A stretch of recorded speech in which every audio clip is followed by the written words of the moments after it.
Assalamualaikum dan salam sejahtera. Saya Nadira binti Arudin, pembaca berita anda pada hari ini. Kementerian Alam Sekitar sedang meneliti faktor utama yang menyebabkan kepada berlakunya banjir kilat di puncak alam baru-baru ini.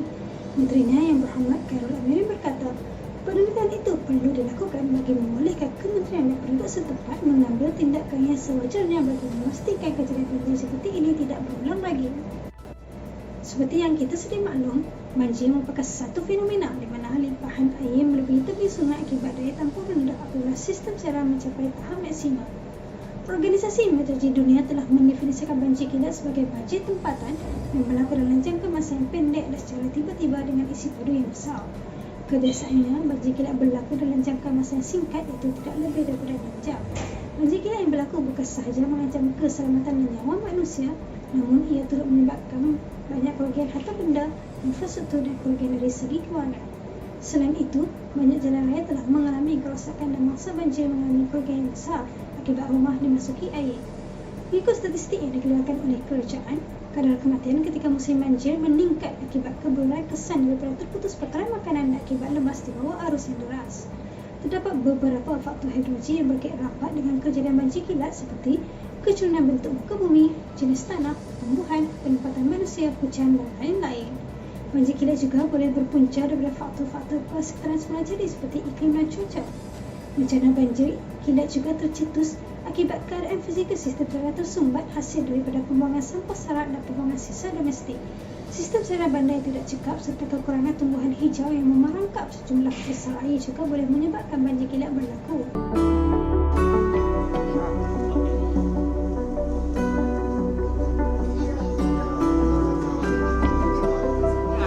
Kita dari zero balik lah kita orang start.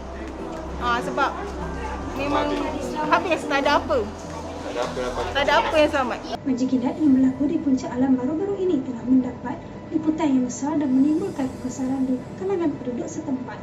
Bagi mengupas faktor dan cadangan bagi mengatasi masalah ini, berita hari ini akan memfokuskan pada 3 buah kawasan iaitu Alam Budiman, Bandar Desa Korfi dan UiTM Puncak Alam. Mengikut data yang kami peroleh, ia berpunca daripada hujan lebat, sistem siaran yang tidak mencukupi dan susul atur geografi kawasan tersebut.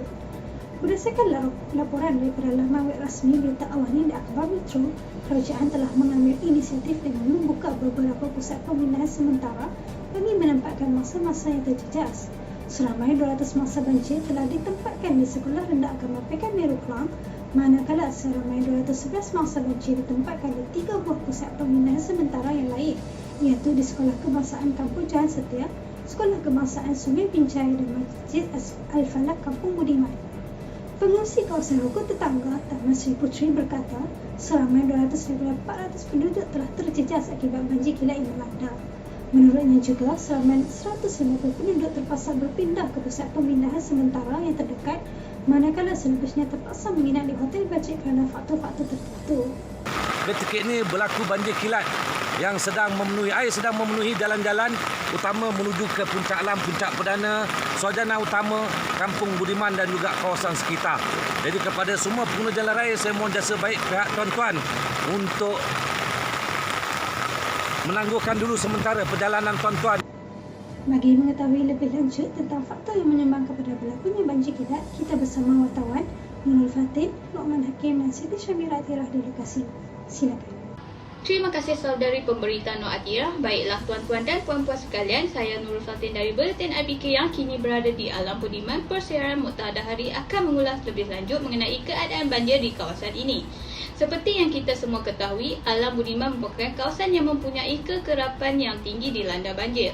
Mengikut data yang diperolehi, fenomena banjir yang berlaku pada tahun 2022 di kawasan ini berpunca daripada faktor hujan lebat dan sistem peparitan yang tersumbat dengan sampah sarap yang dibawa oleh air banjir.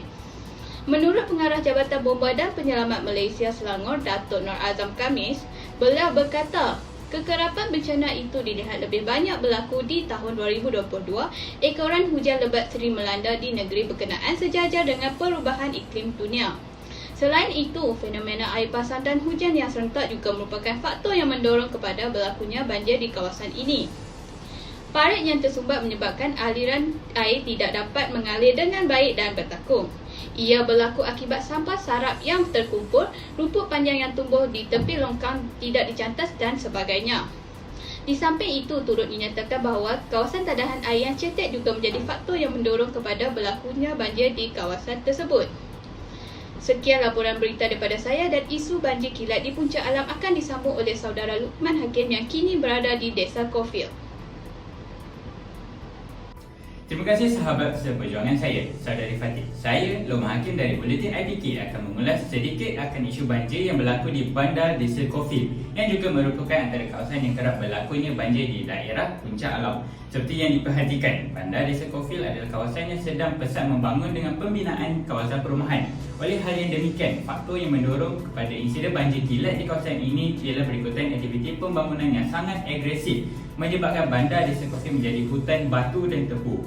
Kawasan hijau menjadi semakin mengecil, landscape bandar turut diturap dengan tahap pembangunan tidak terancang, pengabaian aspek pemeliharaan alam sekitar dan kelemahan penyelenggaraan sistem saliran dikenal pasti menyumbang kepada kejadian banjir di kawasan ini.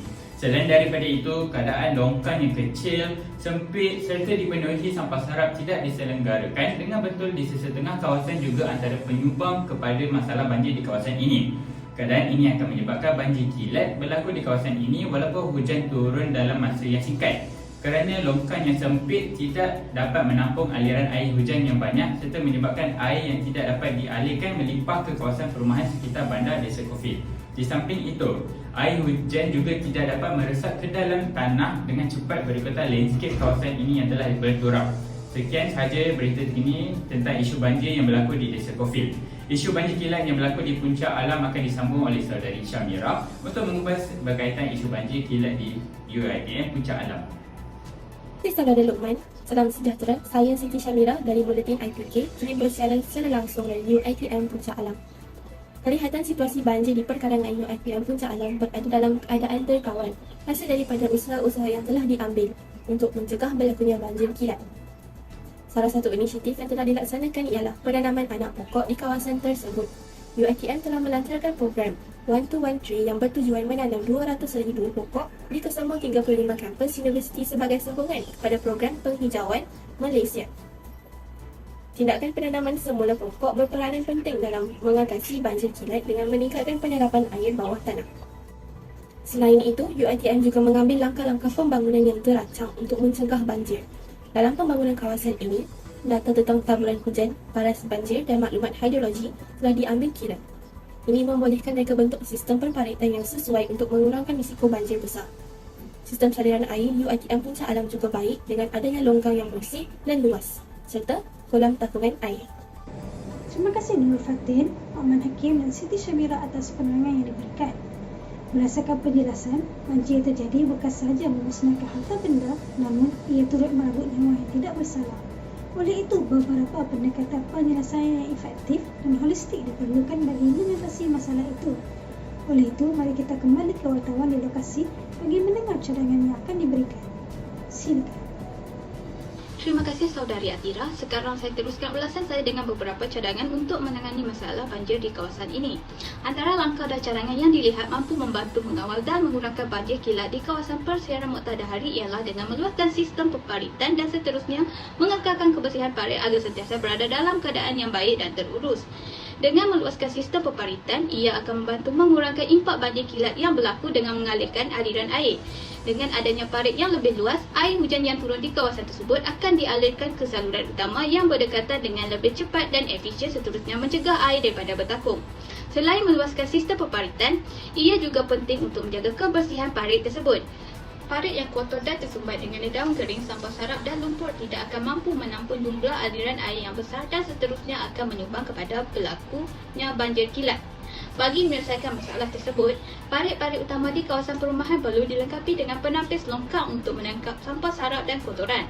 Sampah sarap tersebut perlulah dikutip dan proses pembersihan parit hendaklah dilaksanakan oleh badan-badan yang bertanggungjawab seperti Majlis Pembedaran Kuala Selangor secara berkala.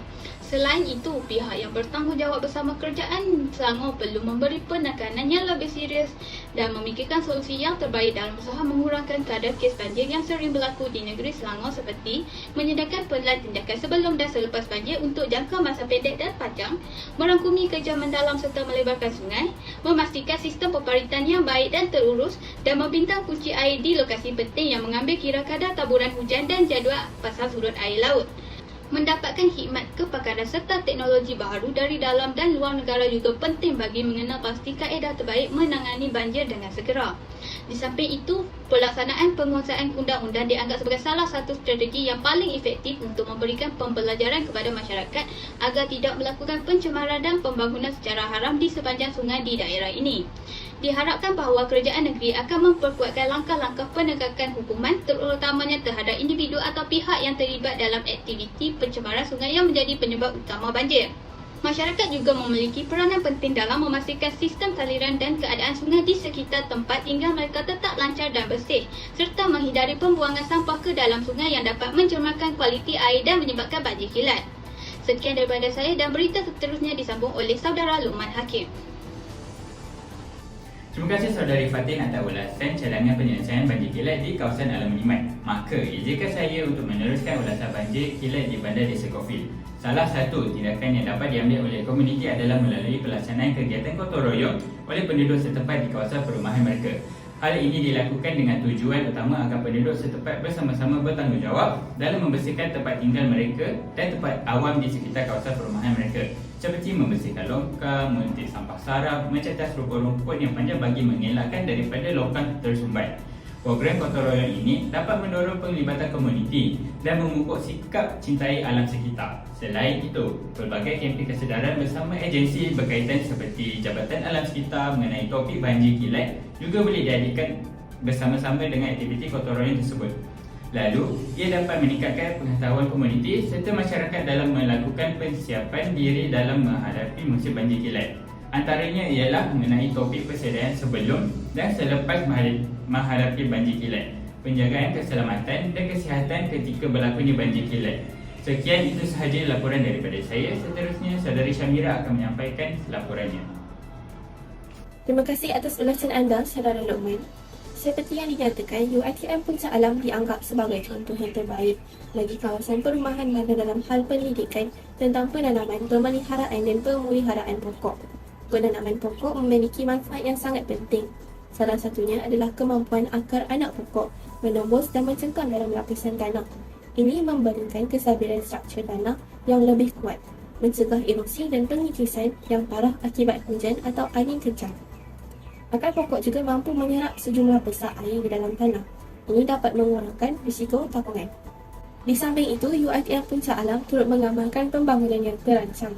Apabila adanya pembangunan yang terancang, ia dapat menghasilkan sistem saliran yang bagus kerana sistem saliran direka dengan sempurna sekaligus mengurangkan risiko banjir kilat. Setiap langkah-langkah yang diambil oleh UiTM Puncak Alam perlu dikekalkan bagi mengelak berlakunya banjir kilat di kemudian hari. Sekian sahaja daripada saya. Kembali kepada Nur Akirah di Sri Pentas. Terima kasih wartawan di lokasi. Bagi mengetahui cadangan dan pelaksanaan yang bakal dilakukan, mari kita bersama Yang Berhormat Khairul Amirul Nitali. Silakan YB. Assalamualaikum warahmatullahi. Salam Malaysia Madani. Saya YB Khairul selaku Menteri Alam Sekitar. Terlebih dahulu sukacita saya memanjatkan kesyukuran kepada Allah SWT dengan limpah izin yang kita dapat bersama-sama berbual pada hari ini kerana kami dari Kementerian mendengar keresahan dan musibah yang dihadapi rakyat mengenai banjir yang berlaku di Puncak Alam. Andai hujan lebat mencurah, eloklah kita membawa payung. Andai kawan dapat musibah, eloklah segera kita menolong. Saya amat bersimpati ke atas musibah yang berlaku pada masa banjir. Saya percaya banyak nyawa dan harta yang terkorban. Di sini saya berjanji akan memperjuangkan hak dan memastikan nasib setiap penduduk Puncak Alam terbela dan terlindung. Ini adalah cadangan yang telah diusulkan oleh Kementerian. Kementerian akan memberikan tumpuan kepada penambahbaikan sistem peparitan dan sistematik. Daripada pemerhatian saya mendapati banyak longkang-longkang yang tersumbat dan tidak mampu menampung aliran air lancar. Dengan penaik tarafan sistem peparitan di kawasan ini, masalah banjir yang sering membelenggu penduduk di kawasan Puncak Alam dapat diatasi secara menyeluruh. Di samping itu, saya dimalukan bahawa pengawas yang lemah sikap tidak ambil peduli dan Kekurangan peruntukan adalah antara faktor mengapa kemudahan kawasan ini tidak diselenggara dengan baik. Saya akan memandang serius terhadap perkara ini dan kami dari pihak kementerian mencadang untuk mengeluarkan peruntukan yang sewajarnya kepada perbaikan ini. Saya merayu agar sikap penduduk yang suka akan membuang sampah dan sisa bekerja di dalam longkang dapat diubah dan hal ini menyusahkan semua pihak terutama penduduk. Cadangan tanpa pelaksanaan adalah sama seperti berfikir tanpa bertindak. Justru saya selaku Menteri Alam Sekitar akan sendiri memastikan cadangan yang dikatakan ini dapat dilaksanakan dalam masa yang terdekat. Antara pelaksanaannya adalah kementerian akan memastikan longkang yang diselenggara seminggu sekali oleh Majlis Pemerintah Kuala Selangor MPKS. Ini dapat menambah pengawasan dan kebersihan longkang akan terjamin. Selain itu, saya sendiri akan turun padang untuk bertemu dengan penduduk bagi mendengar keluhan dan permasalahan yang dapat diperbaiki. Saya yakin Puncak Alam adalah kawasan yang kian membangun dan hal ini menyebabkan banyak sisa bahan binaan tidak dikawal secara baik. Banyak yang menjadi punca kepada longkang tersumbat. Justru kementerian juga akan melaksanakan program untuk memperluaskan longkang supaya aliran air dapat mengalir dengan lancar. Plan komprehensif telah pun disediakan di kawasan hotspot banjir. Saya akan usulkan hal ini bagi untuk membuat kuasakan undang-undang bagi kesalahan membuang sampah di dalam longkang. Saya amat berharap agar sedikit sebanyak perkara ini dapat membawa kesedaran kepada penduduk untuk lebih menyayangi alam sekitar. Akhir kata, sayangilah alam sekitar kita untuk keharmonian hidup. Hembus pewarna bayu terasa, alam yang indah dipandang mata. Janganlah kita membuang masa kelak binasa alam semesta. Terima kasih YB di atas penerangan yang amat jelas. Melalui penerangan dapat disimpulkan bahawa sistem berkualitasnya tersumbat dan tidak dibersihkan secara berkala. Hujan yang berterusan, fenomena air pasang dan pembangunan agresif merupakan penyumbang terbesar berlakunya banjir kilat di Alam Budiman dan Bandar Desa Kolfil. Mengambil kira faktor tersebut, PTN Puncak Alam telah membuat persediaan yang rapi dan melakukan penggunaan yang terancang serta menanam anak pokok. Banjir kilat dapat dielakkan sekiranya semua pihak memainkan peranan dan bertanggungjawab dalam menjaga alam sekitar dan persekitaran. Pihak kerajaan perlu mengambil inisiatif dengan meluaskan sistem pemerintahan, memasang penangkis longkang serta membesar pihak bertanggungjawab memastikan parit sentiasa bersih dan bebas masalah. Penduduk setempat perlu bersatu hati melanjutkan program gotong royong dan kempen kesedaran bagi membersihkan kawasan perumahan. Usaha UiTM Puncak Alam dalam menanam pokok dan melakukan pembangunan terancang juga perlu dicontohi. Ayo bersama-sama mencegah banjir. Sekian itu saja dari saya di studio. Sekian, terima kasih dan sehingga berjumpa lagi.